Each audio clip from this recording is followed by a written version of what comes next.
Hey everyone, today I'm going to discuss with you the topic on how an occupational health and safety risk assessment to be suitable and sufficient.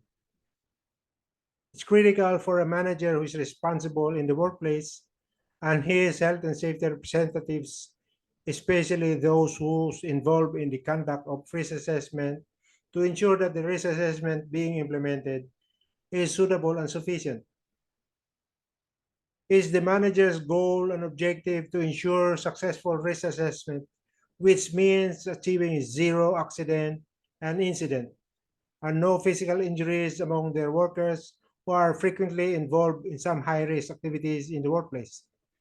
There are some requirements to be provided in order to achieve suitable and sufficient risk assessment.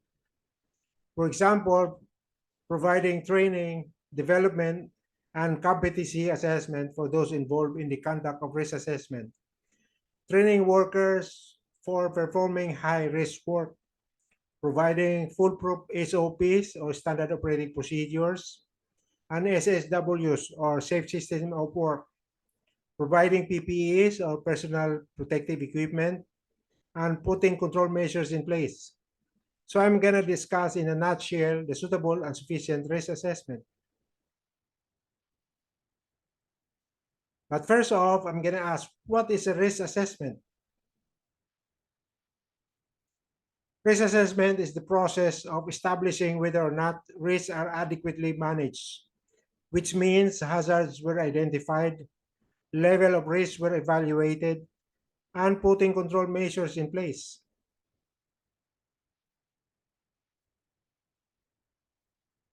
A safe system of work exists.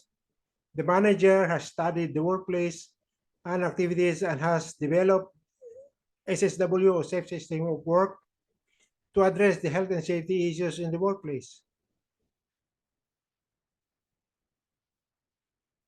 In this context, adequate means suitably and sufficiently.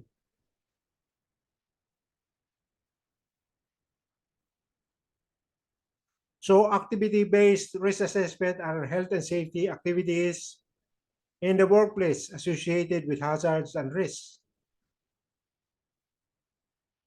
For example, these are working at heights like paint job, cleaning, inspection, installation of machineries, masonry, and these are all happening overhead, at least 2 meters high and above. Hot work. This one is using SMAO or shielded metal arc welding or GTAW, gas tungsten arc welding or cutting and welding using oxygen acetylene gas. Another one is confined space entry, where toxic and explosive gases and other hazards could be present. Live electrical work, where workers are working with an energized electrical machinery and equipment. Heavy lift operation, where cranes are being utilized to lift some heavy objects like 100 tons or more. Excavation, where falls, tripping hazards, cave-ins, and other hazards are present. Or working with dangerous substance, such as chemical handling or use of different kinds of acids.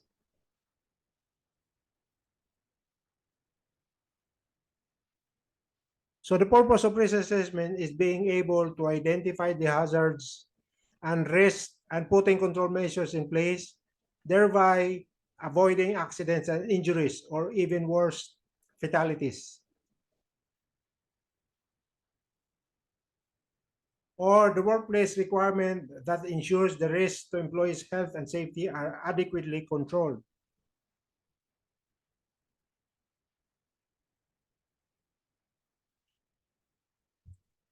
Suitable and sufficient assessment is therefore should apply the principle of reasonably practicable. A risk assessment is simply a systematic way of establishing whether or not risks are reduced to the lowest level that is reasonably practicable To achieve this means balancing the risk against the cost, time, effort, etc., to reduce the risk to an acceptable level.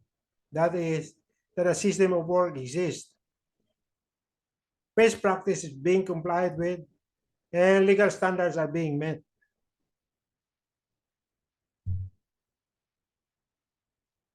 Therefore, suitable and sufficient risk assessment are risk assessment should fulfill the criteria that is suitable and sufficient.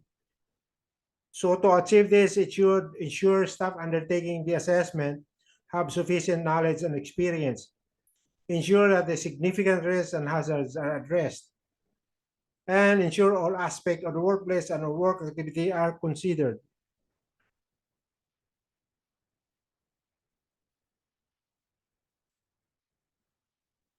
And ensure non-routine operations are taken into account, take account of the way the work is organized, take account of risk to other workers, be systematic in identifying hazards, evaluating and determining the adequacy of controls, and determine further preventative and protective measures necessary and prioritize actions. This is it for today's topic. 5 steps of risk assessment will be discussed next video, and will also include other risk assessment procedures, among other things. And thanks for watching.